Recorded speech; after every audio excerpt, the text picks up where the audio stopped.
When I am given permission to visit a factory that may be downsizing or even closing, I try to be very respectful of the staff that may still be working there.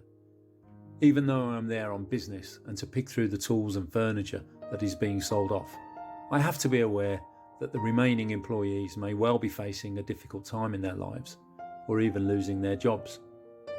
Because of this, I go about my work in a quiet, professional manner, speaking to staff only if they wish to speak to me. Sometimes they tell me about their life and experiences working in the factory, often smiling when they recall the good times they have had there. Rarely are they happy to see the end of the familiar workplace that has been such an important part of their life. A place that has become much more than bricks, mortar and cold hard steel to them.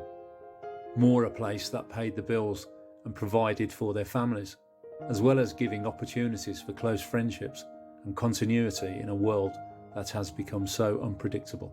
Searching through the empty workshops and offices, there are reminders of those who worked there at every turn and in every dark corner. They are the remains of happier times when jobs were secure and contracts filled the order books. But times change and the world keeps turning. I often hear the expression, "It is what it is." And looking into the eyes of those hard-working, blue-collar workers losing their jobs, I know for sure they will move on with their lives, as work will always find those who truly want to work.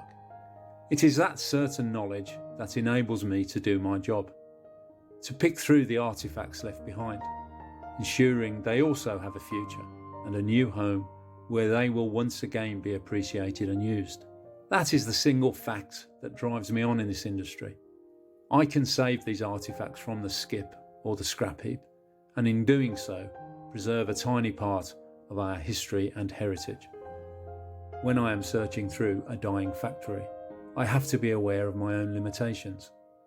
I need to take into account the fact that I work alone and that I have limited storage and access to transport. While I would love to pick up every vintage cabinet, table and desk, I have to accept the fact that it is simply impractical for me to do so.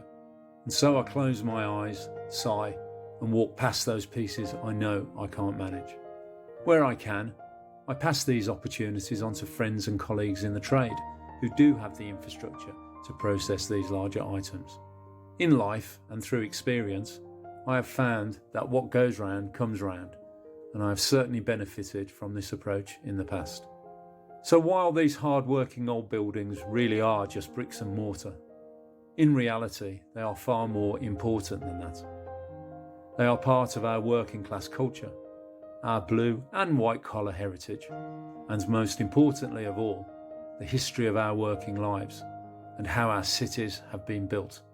It's sad to see them closing, but hopefully new companies and new job opportunities will rise in their place and take advantage of the empty space they leave in our lives.